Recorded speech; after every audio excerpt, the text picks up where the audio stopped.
आखिरकार अमेरिका ने खुलकर ये मान लिया है कि ईरान की मिसाइलें इतनी ताकतवर हैं जो अमेरिका तक सीधा वार कर सकती हैं। न्यूक्लियर बातचीत में ईरान की बैलिस्टिक मिसाइल के मुद्दे पर बात न करने से अमेरिका बेइंतहा घबराया हुआ है।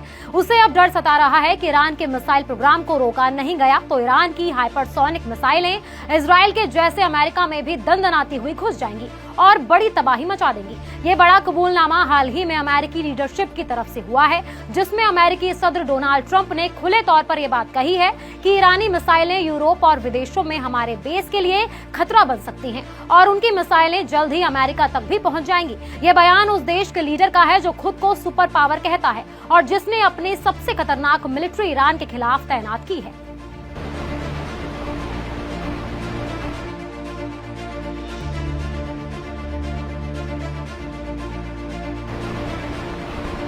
अमेरिकी सदर डोनाल्ड ट्रंप इस वक्त बेहद हैरान और परेशान है कि वो आखिर करे तो करे क्या। वो कभी ईरान पर सीधा हमला करने की बात करता है तो कभी कहता है कि वो ईरान से बातचीत करेगा, कभी कहता है कि ईरान की मिलिट्री जंग में 1 मिनट भी नहीं टिक पाएगी और वो ईरान को नक्शे से मिटा देगा, तो कभी कहता है कि उसे ईरान की ताकत से खौफ है। अभी जेनेवा में जारी न्यूक्लियर बातचीत के बीच फिर अमेरिकी सदर ने बड़ा बयान दे दिया है। अमेरिकी सदर ने माना है कि ईरान की मिसाइलें अमेरिका के लिए घातक साबित हो सकती हैं। ईरान इंटरनेशनल की खबर के मुताबिक सदर ट्रंप ने अपनी स्टेट ऑफ द यूनियन तकरीर में चेतावनी दी है कि तेहरान के पास ऐसी खतरनाक एडवांस्ड मिसाइलें मौजूद हैं जो यूनाइटेड स्टेट्स तक पहुंच सकती हैं। उन मिसाइलों के प्रोडक्शन पर ईरान तेजी से काम कर रहा है। सदर ने कहा उन्होंने पहले ही ऐसी मिसाइलें बना ली हैं जो यूरोप और विदेशों में हमारे बेस के लिए खतरा बन सकती हैं। ट्रंप ने आगे कहा कि उन्हें चेतावनी दी गई थी कि वो मुस्तकबिल में अपने हथियार प्रोग्राम खासकर न्यूक्लियर हथियारों को फिर से बनाने की कोई कोशिश न करे और आगे कहा फिर भी वो इसे फिर से शुरू कर रहे हैं और इस बार फिर से अपने खतरनाक इरादों को पूरा कर रहे हैं। उधर ट्रंप के साथ ही अमेरिका के फॉरेन मिनिस्टर मार्को रूबियो ने भी कहा है कि ईरान को अपने बैलिस्टिक मिसाइल प्रोग्राम पर बात करने से इनकार करना एक बड़ी परेशानी है। उन्होंने आगे कहा ईरान अमेरिका के लिए बहुत बड़ा खतरा है और बहुत लंबे वक्त से है। रूबियो ने ईरान के मिलिट्री कुव्वतों के बारे में बताया कि उसके पास बहुत सारी बैलिस्टिक मिसाइलें हैं, खासकर कम दूरी की बैलिस्टिक मिसाइलें जो अमेरिका और इस इलाके में हमारे बेस और इस इलाके में हमारे पार्टनर्स और यूएई, कतर, बहरीन में हमारे सभी बेस के लिए खतरा है। इन बातों से साफ होता है कि ईरान की मिसाइलों का लोहा अमेरिका ने मान ही लिया है, तभी ट्रंप में इतना ज्यादा ईरान का खौफ भर गया है। दरअसल ट्रंप का ये डर ईरान के जरिए लगातार हो रहे मिसाइल टेस्ट की वजह से भी है, जिसमें ईरान ऐसी खतरनाक मिसाइलें टेस्ट कर रहा है जिनकी रेंज 8000 किलोमीटर से लेकर 10,000 किलोमीटर तक की है। यानी कि ईरानी मिसाइलें अमेरिका के न्यूयॉर्क में खड़ी बड़ी बड़ी इमारतों को बहुत आसानी से गिराने के काबिल है। अमेरिका के जरिए लगातार ईरान पर बैलिस्टिक मिसाइल प्रोग्राम पर बात करने के दबाव पर तेहरान ने फिर वाजे कर दिया है कि वो बातचीत में सिर्फ न्यूक्लियर पर ही बात करेगा, क्योंकि उसका न्यूक्लियर हथियार बनाने का कोई इरादा नहीं है। ईरान की फॉरेन मिनिस्ट्री के तर्जुमान इस्माइल बगाई ने बयान देते हुए कहा कि अमेरिका के साथ तीसरे दौर की बातचीत पूरी तरह से न्यूक्लियर मुद्दे और तेहरान पर लगे बैन हटाने पर फोकस है। मिसाइल प्रोग्राम पर ईरान बात नहीं करेगा क्योंकि हमारी मिसाइलें हमारा डिफेंस है और डिफेंस से कोई समझौता नहीं होगा।